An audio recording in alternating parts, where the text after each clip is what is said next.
Magandang umaga po sa inyo lahat. Good morning! Good morning! Napakaganda po ng umaga ni Mayor Lani Cayetano at ng TPLC na makapiling lahat kayo ngayon. Ang ating pong dalawang barangay, kay Lola at Lola, ay may layuning manatiling bukas ang komunikasyon ng ating mga senior citizens patungo sa lokal na pamahalaan ng Taguig. Sinisiguro po natin na walang ni isang senior citizen sa mahal nating barangay Bagong Bayan ang hindi po alam ang mga serbisyong hatid ng ating pamahalaang lungsod. Meron mo akong katanungan sa inyo. Pwede magtanong sa Mayor Lani? Ako po ba naman mula nang nagsimulang maglingkod sa inyo bilang mayor? Napakita ko po ba sa inyo na tinupad ko ang mahigpit na bilin sa akin ni Alan, ang aking asawang si Alan Cayetano, na kung mabibigyan ng pagkakataon maging mayor ng Taguig, ay sisikapin kong makapagbaba, makapaglungsad ng mga programa na magpaparamdam sa mga senior citizens na kayo'y mahalaga sa amin. Napakita po ba yon ng inyong apo na si Mayor Lani Cayetano? Salamat po naman. Ito po ay mahigpit na bilin sa akin ni Alan nung ako'y nagsisimula pa lang bilang mayor. Kaya nga po, sa maraming mga programa natin, lagi po akong pumupunta sa inyo, sumasampuni sa inyo, umukonsulta sa inyo. Katulad na nga lamang po nung programa natin pa-birthday cash gift. Di ba? Ito po sasabihin ko sa inyo. Nung bago po akong mayor, syempre lagi natin marinig yung kapitbahay nating pinakamayamang barangay. Pag nagbe-birthday ang senior doon, nagbibigay ng cake. Alala niyo po yun? Diba? Ngayon, nung nag-mayor po ako, sabi ko, wala naman siguro makapagsasabi at makapagpapayo sa akin kung ano ang mas gusto ng mga seniors. Kaya, sabi ko kay Alan, edi kukonsultahin ko ng mga senior. Naalala ko po noon, ako'y umikot sa mga barangay. Mga konsultasyon na katulad nito. Tinanong ko ang mga senior, pag kayo po ba'y magpa-birthday, ano po ba kaya ang gusto niyong regalo mula sa City of Taguig? Gusto niyo po ba ako'y gagayahin natin? Yung pong kapitbahay nating syudad at magbibigay ako ng cake. Sabi ng ibang mga lola at lola sa akin, bigyan mo kami bibigyan ng cake. Karamihan sa amin may diabetes na. Baka karamihan sa amin hindi pa matuwa sa iyo. Mabwisit pa. Sasabihin niyo siguro sa akin, si Mayor Lani, hindi namin malala kung mahal kami nito ano. Mataas na nga ang sugar namin eh. Bibigyan pa kami ng cake. Ano gagawin namin sa cake? Titipigan namin? Oo nga naman. Kaya ano ang ginawa natin sa tulong ng aming mga partners sa TPLC? Ginawa natin, dinibig ko yung hiling ninyo. Kaya sa Taguig, natatangi tayo. Birthday cash gift na binibigay natin. Diretso hinahatid sa inyo. Sapagkat, pinapabayaan na namin mabigyang laya kayo kung paano nyo gustong gamitin ang pa-birthday sa inyo ng city government. Naalala ko po noon, pag tinatanong tayo, taga saan tayo? Karamihan sa inyo, pag sumagot ng Taguig, sasagutin kayo nung nagtanong sa inyo, saan yun? Sakit ha? Pa hindi alam na ang Taguig ay parte pala ng National Capital Region. It hurts. Pero ibahin nyo na ngayon ang Taguig. Ang tanong ko po, taga saan po kayo? Sasabihin sa inyo nung kausap nyo, naku, yan yung lungsod na may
Hindi mo natin madalas binibisita yung ating I Love Taguig page. Kaya pag may mga programa, may anunsyo, hindi mo nagiging pamilyar sa atin. Kasi hindi mo natin nalalaman. Dito po sa Taguig, tuloy-tuloy po yung ating programang dalaw sa mga senior citizen na bedridden. Regular po yun. Baka lang po hindi nyo namamalayan kasi awa ng Diyos, kayo po'y malalakas pa. Nakalakad pa nga kayo papunta dito Salamat sa Diyos, sa lakas. Kaya lang po, may mga senior citizens na bedridden na. So may programa po ang city, hindi natin nakakasama dito ang mga senior citizen na bedridden, dinadalaw po yan ng ating buong City Health Office at ng OSCA. Regular po pagdalaw yun. Madami pa kong ibang mga programa na nais po sana namin ay maging pamilyar kayo. No? At malalaman niyo po yan, mag-regular po kayong bibisita sa ating I Love Taguig page. Meron lang po kami isang mahalagang intention ngayong araw para sa inyong lahat. At kakailanganin ko po ang tulong ng bawat isang senior citizen. Pwede po ilang minuto pa ng attention nyo? Okay lang po ba? Okay. Gusto ko pong marinig nyo sa akin, diretsyo. Mahalaga po ang papel na ginagampanan ng mga senior citizen.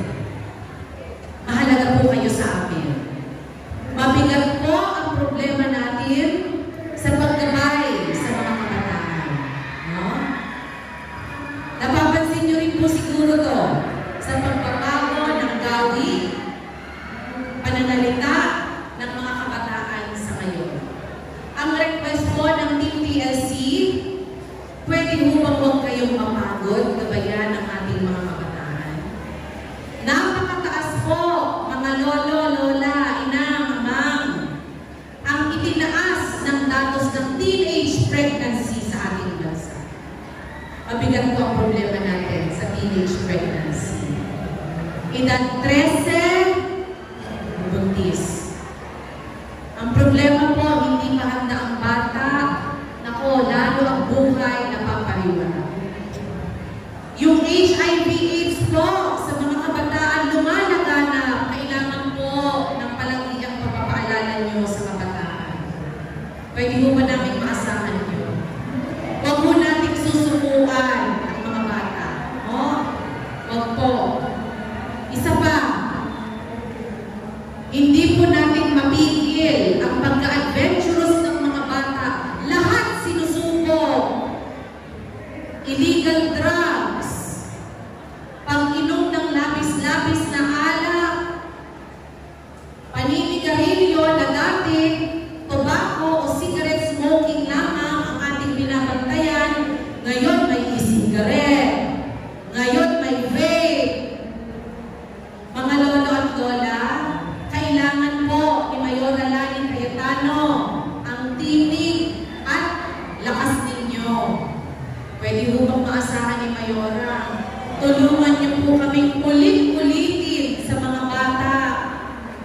Mga apo, sino mo dito may mga apo sa tuhod na, taas ang kamay, umamin po kayo. May mga umaamin. May mga apo sa tuhod na. Mabigat po ang problema natin. Ang gusto mo pong makita, balik nga tayo sa dati. Sasabihin niyo sa akin, ano ba yung dati? Yung pong dati na pag nagsalita ng maganda sa pamilya, susunod sa disiplina. Tama po? Pag nagsalita na ang lolo at lola, susunod ang mga anak at apo. Ngayon po di ba't kinikwento niyo sa akin? Pag ikay mag-uutos sa iyong apo, ano po sinasagot sa inyo? Tama, pareho ng sagot. Kahapon, wait lang, wait lang. Wait lang, wait lang. Magbibigay po tayo ng instruction sa mga bata. Malak ka na, paulit-ulit. Hindi ka mapakinggan. Tama po ba? Tama na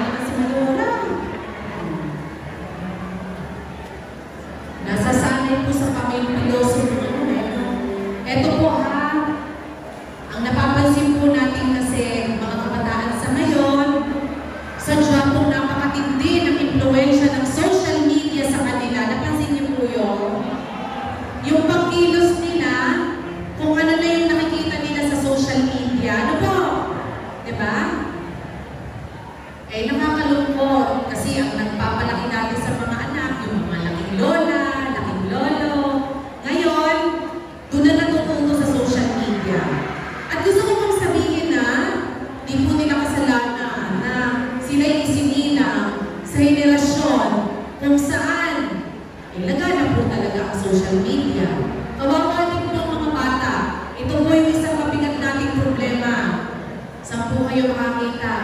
12 anyos, nagde-depression. Nababalitaan niyo po yun? 12 anyos, nagde-depression. Alam niyo po, ang isip, pagka nahirapan, pag nasaktan, na-heartbroken, kung ano-ano pong naiisip gawin sa sarili. Nakakalungkot po, at alam kong ramdam nyo yan bilang mga lolo at lola. Alam ko pong ramdam nyo yan. Nakakalungkot po ano? Kaya po, ngayon, hinggit kailang panahon, mas kailangan po kayo ng bayan. Mga lolo at lola, kailangan po kayo ng pamayanan. Kailangan po kayo. Kahit po nagkakaedad na, pwede po ba huwag mapagod, gabayan ng mga kabataan? Pwede ho? Napakahalaga po ng papel na gagampanan nyo. Aaminin ko po, kahit may tagit years tayo, mahirap i-implementa yung mga programa. Mahirap po. Kaya kailangan lahat tayo sabay-sabay, kumikilos sa pagbibilin sa mga bata, sa paggabay sa mga bata. Mabigat po. Kailangan po namin kayo. Sa panghuling bahagi po ng aking pananalita, gusto ko pong talakayin yung isang issue, no? Sabi po nila, isa sa pinakamatinding kalaban ng isang tao pag nagkakaedad ay kalungkutan. Kasi normally, pag yung mga anak po ninyo, napalaki na ninyo, nagsimula na ng sarili po nilang buhay, ang natural po ay hihiwalay sa inyo. Tama po. Bubuo sila ng sarili nilang pamilya. Matatagpuan yung sarili ninyo. Padalang na yung pagkamusta at pagdalaw. Yan po ay kwento nyo rin naman sa akin. Kaya po alam na alam ko yan. Kinikwento nyo po yan sa akin. Kaya, bago po tayo maghiwa-hiwalay mamaya, no? Meron po kami a simple token sa inyong lahat, no? Yung token po na yan, gamitin po ninyo para yung mga kamag-anak po ninyo, lalo na mga apo na marami ay nasa ibang lungsod o kaya naman ay OFW, nasa ibang bansa. Eh, maka-video chat nyo naman. Malogan nyo naman yung inyong telepono para naman makausap ninyo ang mga mahal ninyo sa buhay. No? Kaya po sa City of Taguig, kung mapapansin nyo, mayat-maya may mga programang ating seniors. Patawag ng patawag. Kasi sa mga konsultasyon ko po sa mga seniors, sinasabi, gumawa kayo ng maraming programa para kaming mga seniors may napupuntahan. Kasi para nalilibang kami.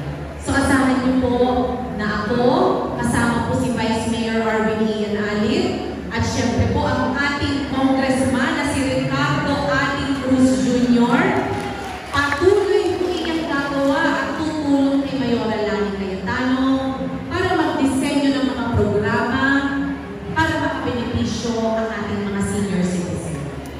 So salamat po sa atensyon ninyo at bago po ako magpaalam isang maglilinaw, siguro po naman walang sinong tao ang makapagsasabi na ito ang kapartner ko, ito ang tunay na kapartner ko, kundi yung may tao mismo, di ba? Ako po ito, ang inyong apo, si Mayora Ate Lani Cayetano, ang nagsasabi na sa akin pong muling pagharap sa inyo at paghiling ng suporta, ang partner ko ni Mayora Ate Lani Cayetano na aagapay sa aking alagaan ng unang distrito ng Taguig at ng Pateros, wala pong iba kundi si Congressman Ricardo Ating Cruz Jr. Si Ating po, nang una ko pong makilala, siya po'y nagbigay ng malasakit, pagmamahal, at higit po sa lahat, respeto sa akin. Hindi po naging madali ang pagsisimula ko bilang mayor ng Taguig. Pero hindi ko malilimot na may isang Ating Cruz na parang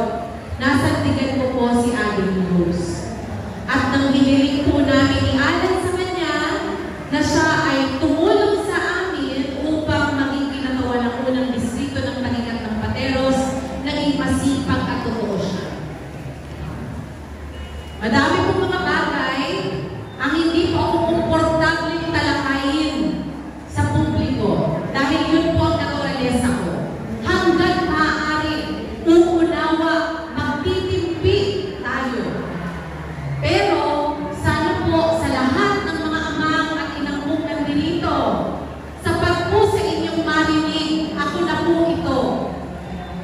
Ligtas, payapa, may tiwala, sigurado po ako. Tunay si Aling Cruz na tutulong sa inyong apo na si Mayor Lani Cayetano. Maraming salamat po sa inyong atensyon at sa presensya ngayong araw.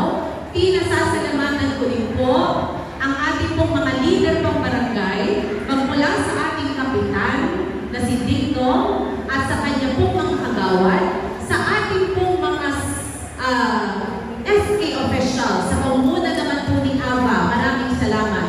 Ava, nakikinig ka sa akin. Pinakinggan mo ang kabuuan ng speech ko. Maging bahagi sana ng programa mo bilang SK. Ang masiguro na tuloy-tuloy ang programa para magabayan ng disiplina at tamang mga pangaral ng senior citizens ang mga kabataan sa ngayon. Sa huli, sasang-ayon po kayo sa akin na ang tanging hangad lang natin ay mapabuti ang henerasyong ito at ang mga henerasyong susunod pa. Tama po? Uulitin ko po, mahirap kung sa mahirap gawin ang pagdisiplina. Pero kung hindi natin susukuan at magtutulungan tayo, pasasaamba, magtatagumpay po tayo.